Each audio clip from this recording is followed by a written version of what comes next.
and welcome to Good Morning Sri Lanka. You are, of course, watching MTV Sports, and thank you for joining us today. Today is the 17th of April, and it may be 3 days late, but I always believe in the saying, better late than never. Suba alut aruda kueva to everyone watching right now. Hope it was a wonderful new year and you enjoyed all the wonderful treats, because for the past 2 days or so, I've been munching on one of those treats that I just love, especially during Aurudu. And one of my favorites is I kind of forgot the name right now. Looks like about something with like noodle kind of thing, but with some sweets on. I'll remember it in just a little while. And let me give you a quick idea of what's happening within today's program. We got some interesting stories. If you're into jewelry, we got a lovely exhibition. Also a movie that's coming our way. The winner at the Abu Dhabi Desert Challenge car category, and so much more. And but we sadly will start off the show with something that's an event that happened Monday, April 15. And I think everyone's talking about this, the tragedy that happened at the Boston Marathon. And according to reports, as of the last count, more than 140 people were wounded, some gravely injured, and at least three have died, including an 8-year-old boy. And this happened around 2 hours after the first runner has crossed the finish line in one of the biggest marathon in history that started in 1897, and it's always held on the third Monday of April. And according to reports, currently there is still no clear indication as to who is the brain behind the massacre. And a lot of terrorist groups have been pinpointed, but some of them have actually come out and said we have nothing to do with them. And athletes all over the world have been voicing their sadness, and known runners like Paula Radcliffe, who tweeted, "Horrified to hear news of bomb explosion near Boston Marathon finish. Really hope there are no serious casualties." This was just right after the news hit most of the channels. And Haley Gabriel Sally, who is of course a known runner, he says, "Running brings people together, but what just happened in Boston is terrible. My thoughts are with everybody in Boston." A lot of world leaders have promised support, including Russian President Vladimir Putin, who said that he is ready to extend everything in his power. Yes, Russian President Vladimir Putin offered U.S. support to investigate Monday's bombing in Boston, saying that he, besides expressing his condolences, he would be ready to provide assistance to U.S. authorities with a probe into the bombings at the Boston Marathon. So, some sad news to sadly kick off today's show. And that's probably the news that's on everyone's mind right now.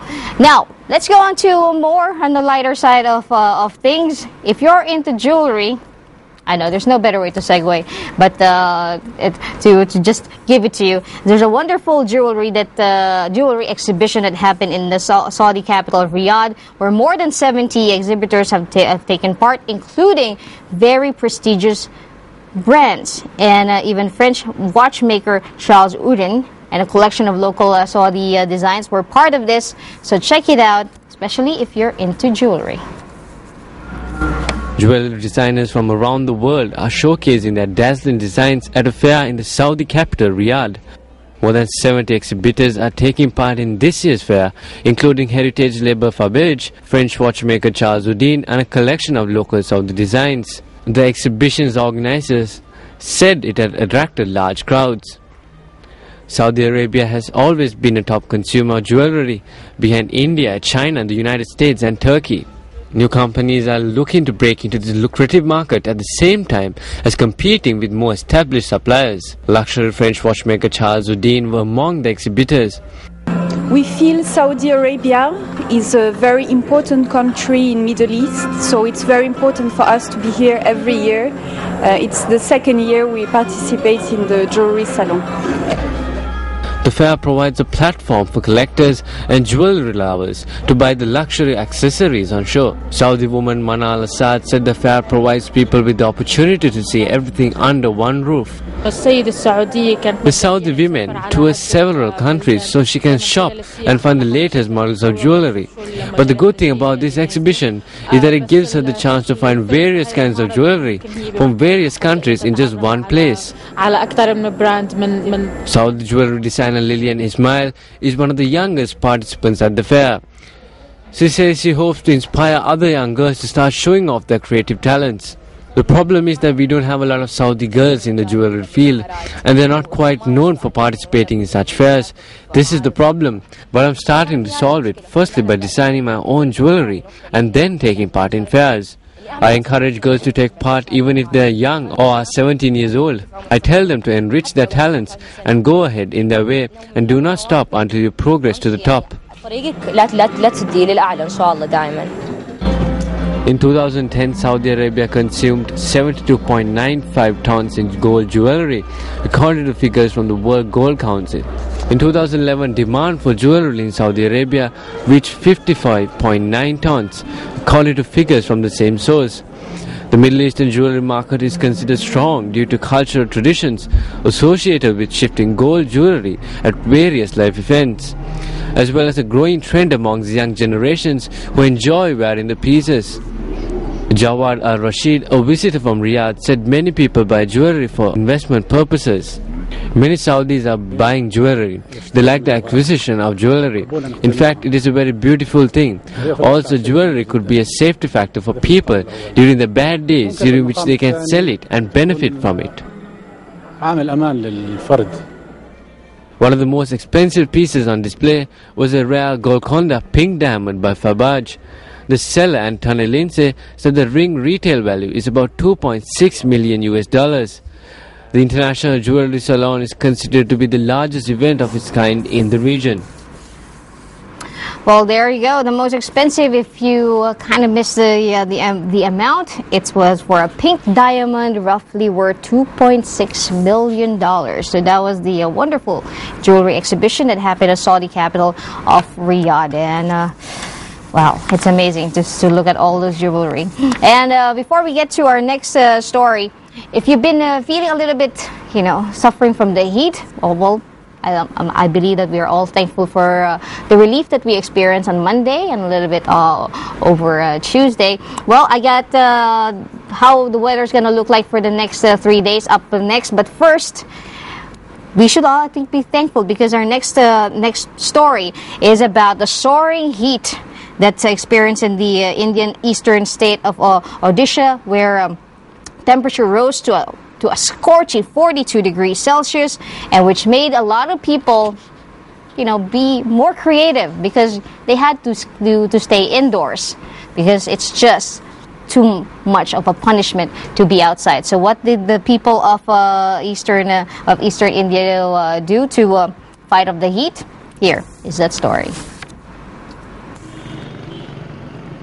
An intense heat wave swept India's eastern Odisha state, with temperatures rising to 42 degrees Celsius in several towns, forcing people to stay indoors and devise novel ways to beat the heat, as weathermen have predicted that the current hot spell would continue for at least next 2 days. Bhubaneswar continued to boil, with mercury levels refusing to slide down from the 42 degrees Celsius mark. The provincial capital Bhubaneswar registered a temperature of 42 degrees for the past 3 days.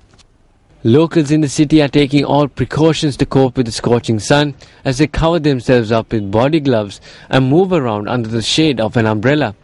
We're facing a lot of problems here. The trees on the roadside were chopped down in the name of urbanization, and now we are facing problems. The daily life of people has been severely affected. You cannot get out of the house after 10 in the morning. The daily laborers cannot work. The office workers cannot work because of the high temperatures. We're facing a lot of problems. The State Meteorological Department predicted that the temperatures would continue to remain on the high side for the next 3 to 4 days. Last 4 days, the temperature has started rising in most parts of Odisha, mainly in the interior parts of Odisha and some stations in coastal districts, except a few stations near to the coast like Puri, Gopalpur and Paradip, like Bhubaneswar, Jharsuguda, Sambalpur. All the places temperature has started rising, and this rising tendency will continue for another 3 to 4 days. At least 10 other towns in the state also recorded temperatures above 40 degrees Celsius. 8 other districts also recorded temperatures between 35 to 40 degrees Celsius. Juice stalls and fruit vendors seem to be benefiting because of the hot weather, as locals made beeline to their stores to get some respite. Rickshaw pullers and daily labourers have been most affected by the harsh weather, as it makes their working conditions tedious. The weather department did have some good news for the people of the city, as they predicted thunder shower in the next few days that will bring the temperatures down. So due to this non-availability of moisture, and the sea breeze also daytime sometimes is absent, though in the afternoon hours sea breeze starts, but in the first half of the day sea breeze is absent. That's why the temperature rising is continued. But this some of the models suggest that from 13, 14 like that, some cloud formation may be there, and maybe that thunder squall activity may continue some parts of Odisha. Usually until the onset of the monsoon, May and June are the hottest months in India, with the temperatures often in the range of 42 to 47 degrees Celsius in many places.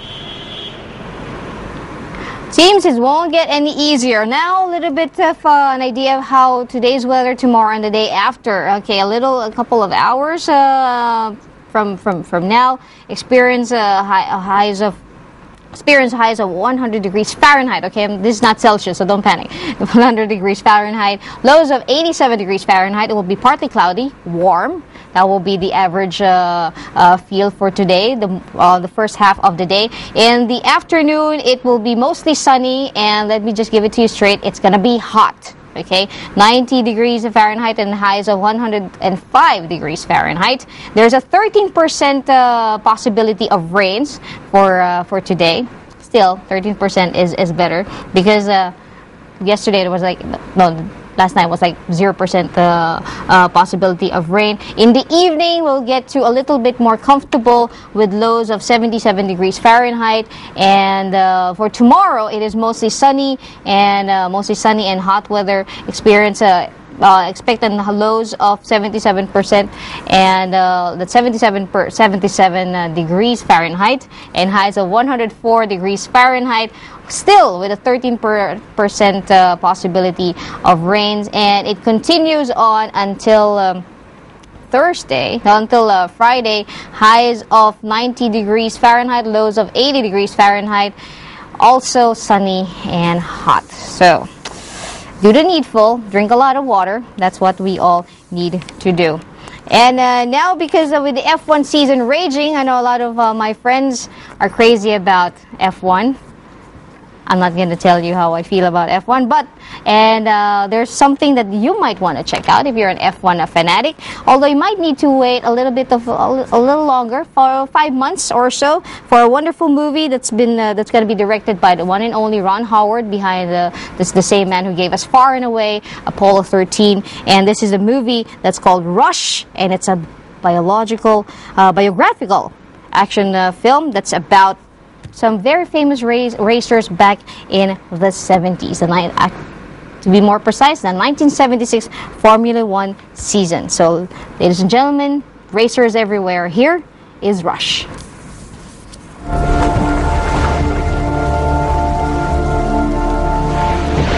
There's a lie that all drivers tell themselves. Death is something that happens to other people. What kind of person does a job like this?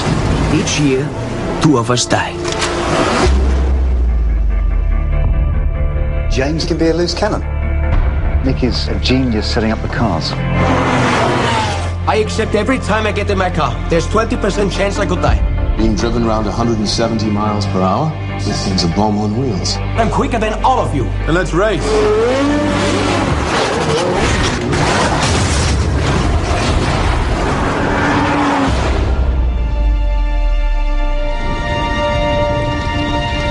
I feel responsible for what happened.